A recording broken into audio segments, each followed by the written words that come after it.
तो कैसे हैं आप सब लोग। स्वागत है आपका अपने प्यारे YouTube चैनल हर्ष हब में। देन आज इस चैनल पे कुछ ऐसा होने वाला है जो कभी तक इस चैनल पे नहीं हुआ। हाँ, इस चैनल पे आ चुकी है एक एक्सप्लेनेशन सीरीज। यस गाइस, आज हम एक मानवा को एक्सप्लेन करने वाले हैं। मानवा मतलब एक कोरियन मांगा जिसको आज हम एक्सप्लेन करने वाले हैं। एंड इस मानवा का नाम है सुपर ह्यूमन बैटलफील्ड।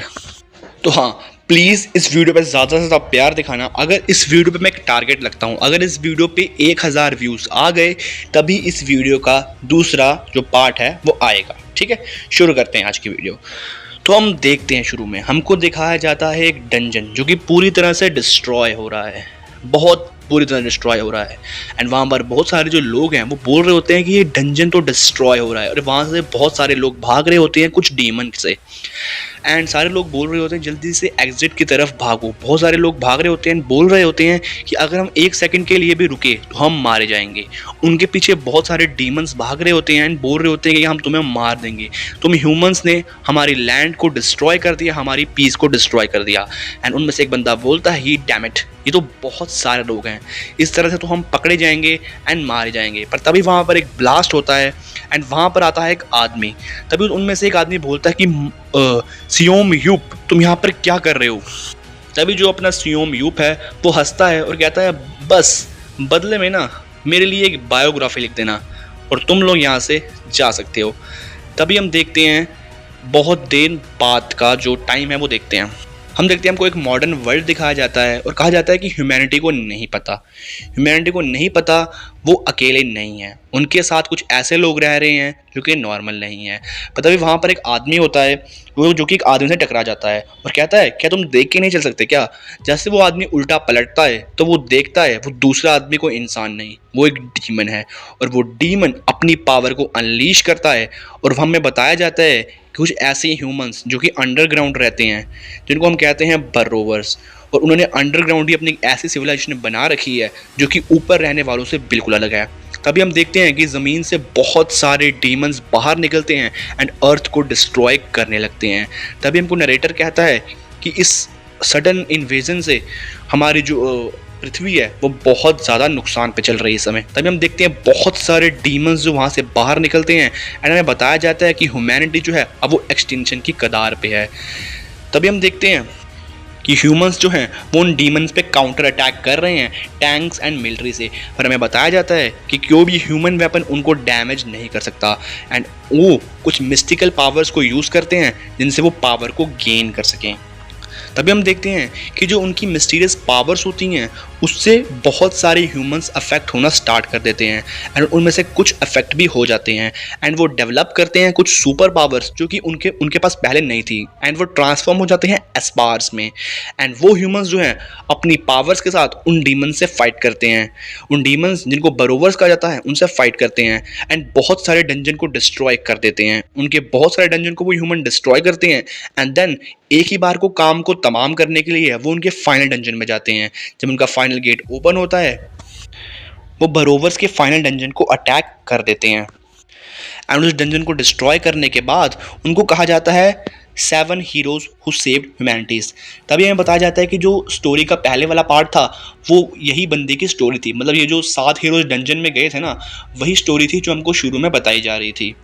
तभी हम देखते हैं जब वो 6 हीरोज़ बाहर निकलते हैं तो उनको बहुत सारा रिवॉर्ड दिया जाता है, वेल्थ से उनको इज्जत दी जाती है, बट एक बंदा कभी भी नहीं लौटता। The leaders of the 7 heroes सियोम यूप, वो अपना रिवॉर्ड लेने के लिए वापस नहीं आ सकता और बहुत सारे लोग इसको सरवाइव कर सके बट सियोम यूप सरवाइव नहीं कर पाया, उसने अपनी जान को देकर बाकी सबको बचा दिया। तभी हम देखते हैं कि वहाँ पर सियोम यूप का स्टैचू बना जाता है एंड सारे उसको ट्रिब्यूट दे रहे होते हैं। तभी हम देखते हैं कि 17 साल पास हो जाते हैं और वहाँ पर एक बैटल चल रहा होता है, एक टूर्नामेंट कोरिया वर्सेस फ्रांस का, एंड उस टूर्नामेंट का नाम होता है इंटरनेशनल बैटलफील्ड अरेना सियोल। तभी वहाँ पर जो हमारा कमेंटेटर है वो बोलता है कि ये बहुत ज़्यादा क्रिटिकल मोमेंट है, फ्रांस ने अटैक कर दिया है बट हमारे कोरिया के जो कॉम्पिटिटर हैं वो बिल्कुल रिएक्ट भी नहीं कर पा रहे हैं। तभी हमें दिखाया जाता है फ्रांस का एक बंदा जिसका नाम होता है नेथन बर्नेट एंड वो बहुत ही आसानी से कोरिया की टीम को स्लॉटर कर रहा होता है। तभी हमें दिखाया जाता है कि नेथन ने 6 किल्स कर भी ली हैं एंड नेथन ने सिंगल हैंडली अकेले 6 किल्स की हैं। तभी हम देखते हैं वहाँ एक बंदा खड़ा होता है जो कह रहा होता है कि नेथन जैसा बंदा मैंने आज तक इस बैटलफील्ड में नहीं देखा। और वो बोलते हैं कि ये ट्रूली टॉप 3 एस्पेयर्स में आता है इस बैटलफील्ड में।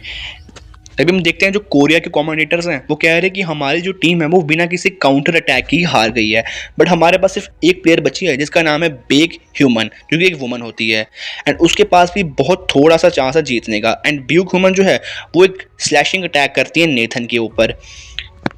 वो अपने विप्स लाइक वेपन का यूज़ कर रही होती है नेथन के ऊपर, बट हम देखते हैं कि नेथन का बिल्कुल एक्सप्रेशन भी चेंज नहीं हुआ होता, और हम देखते हैं सबके पसीने छूट जाते हैं एंड नेथन काफ़ी इजीली बिग ह्यूमन को भी स्लॉटर कर देता है। एंड वो उससे कहता है कि तुम उन 6 हीरोज़ में से एक की बेटी हो, पर तुम तब कभी भी मुझसे जीत नहीं सकती, और तुम्हारी टीम बिल्कुल भी मुझसे जीत नहीं सकती। एंड वो काफ़ी इजीली उसको भी स्लैश कर देता है, और हम देखते हैं कोरिया हार चुका है एक बहुत ज़्यादा बुरी डिफीट से, और हम देखते हैं कि इस मैच का MVP बनता है नेथन। तभी हम देखते हैं कि नेथन ने अकेले ही कोरिया की 7 किल स्ट्रीक बनाई होती है, मतलब उसने अकेले ही 7 बंदे मार दिए होते हैं कोरिया के। एंड जो वहाँ पर ऑडियंस बैठी होती है वो बहुत ज़्यादा उदास होती है और कहती है कि कोरिया की जो एक्सपेक्टेड टीम थी वो एक एरा पे डोमिनेट करती थी। एंड हमें यकीन नहीं हो रहा कि ये वही कोरिया की टीम है जिसने बहुत सारे डंजन्स और बर्बर्स डीमंस को मारा था, हमें यकीन नहीं हो रहा। और ये हमारे कंट्री को शेम पिलाता है कि ये वही कंट्री है जिसने बीक जूनो और सीहोम यप जैसे बंदे को जन्म दिया था, हम नहीं मान सकते। और वहाँ पर खड़ा होता है उस टीम का हेड कोच।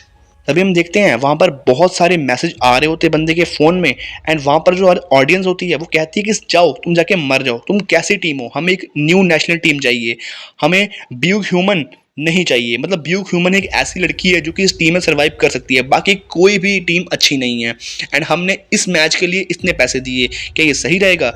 तभी हम देखते हैं वहाँ पर बंदा खड़ा होता है और उस बंदे का नाम होता है बेक जूनो, जो कि वन ऑफ द 7 हीरोज़ में से एक होता है।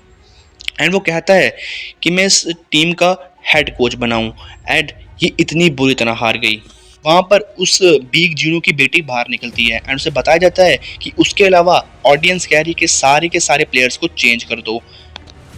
तभी बिग जूनो की बेटी कहती है कि कोरिया की जो टीम थी वो अपने स्ट्रॉन्ग विल और स्ट्रेंथ के लिए जानी जाती है, क्या बस वो अब पास्ट में है?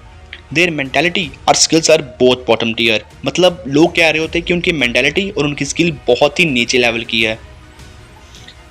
तभी हम देखते हैं कि ब्यूग ह्यूनो चलते चलते किसी कमरे के अंदर जाता है और वो कहता है काश काश तुम आज जिंदा होते।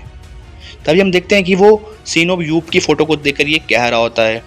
तभी हम देखते हैं वहाँ पर बंदा होता है और कहता है कि कोच आपको इंटरव्यू के लिए बुलाया है, सारे आपका वेट कर रहे हैं। तभी कहता है ठीक है, चलो मुझे अपने सिटीजन से अब अपोलोजाइज़ करना होगा इतनी बुरी हार के लिए। सिंस मैं इस टीम का कोच हूँ तो बस मुझे करना पड़ेगा। बट तभी बिग जूनो कहता है कि नहीं, हम इस टीम के साथ नहीं जीत सकते, ये बहुत ज़्यादा वीक है। तभी बंदा कहता है पर आप इस टीम के कोच हो, आप कुछ ना कुछ तो कर सकते हो, आप एक नई स्टार्ट कर सकते हो। बट वो कहता है कि नहीं, मैं रेजिग्नेशन देने लगा हूँ हेड कोच से, मैं यहाँ का कोच नहीं बनूँगा। अनलेस CM यूप यहाँ पर आए तो कुछ हो सकता है, हाँ। तो वो कहता है कि मैं अपने रेपुटेशन को बर्बाद नहीं होने दूंगा एंड मैं हेड कोच से इस्तीफ़ा दे दूंगा एंड नेशनल टीम को कोई और संभालेगा। तभी हम देखते हैं कि बिग जूनो का फ़ोन बजता है एंड वो वहाँ उसका फ़ोन आता है प्रेसिडेंट ऑफ द एसोसिएशन का। उसको लगता है कि ये मुझको लेक्चर देने के लिए फ़ोन कर रहा है और मुझे डांटने के लिए फ़ोन कर रहा है। तभी वो उसका फ़ोन उठाता है और प्रेसिडेंट कहता है कि हाँ तुमने न्यूज़ सुनी? बिग जूनो कहता है हाँ हाँ मैंने न्यूज़ सुन ली, हमारी नेशनल टीम बहुत बुरी तरह हार गई है, ये मैंने अपनी आंखों से देखा है। बट प्रेसिडेंट कहता है कि नहीं, ये बात नहीं है। तभी जो प्रेसिडेंट बोलता है वो सुन के जीनो के पसीने छूट जाते हैं और वो बोलता है कि क्या, तुम क्या बोल रहे हो? तभी हम देखते हैं कि आसमान से एक पोर्टल खुलता है एंड वहाँ से एक आदमी नीचे गिरता है और वो सीधा जाके मार्क यूनप के स्टैचू पे लैंड करता है, जिससे उसका स्टैचू पूरा डिस्ट्रॉय हो जाता है। तभी हम देखते हैं कि लोग बोल रहे हैं कि कोई आसमान से गिरा है और उसने आर्मर भी पहन रखा है, वो कौन है, चलो देखते हैं। तभी हम देखते हैं कि वहाँ पर होता है वो बंदा जिसने 6 फेलो हीरोज़ को बचाया था और अपने आप को सेक्रीफाइस कर दिया था, वो होता है सीमुन यूप। सारे उसकी फ़ोटो खींचने लगते हैं और सारे बोलते हैं कि क्या ये सीमुन यूप तो नहीं? हाँ ये सीमुन यूप ही है। और जो अपना प्रेसिडेंट है वो बिग यू को बोलता है क्या तुम मेरी बात सुन नहीं सकते? तुम्हें समझ नहीं आ रहा मैं क्या बोल रहा हूँ? सीमुन यूप जिंदा वापस आ चुका है। और तभी हम देखते हैं टू बी कंटिन्यूड। एंड आज का चैप्टर 1 यहीं पर खत्म हुआ। जहाँ तो मैं अच्छे से एक्सप्लेन नहीं कर पा रहा बिकॉज ये मेरा फर्स्ट टाइम है, पर आस्ता आस्ता अगर आप अपना प्यार दिखाओगे तो शायद मैं अच्छे से एक्सप्लेन करना स्टार्ट कर दूँ। तो मिलेंगे इसके चैप्टर 2 के साथ। पर याद रखना, अगर 1000 सब्सक्राइबर्स होंगे, मतलब 1000 व्यूज़ होंगे, तभी मैं इसका नेक्स्ट पार्ट लाऊंगा। Thanks for watching.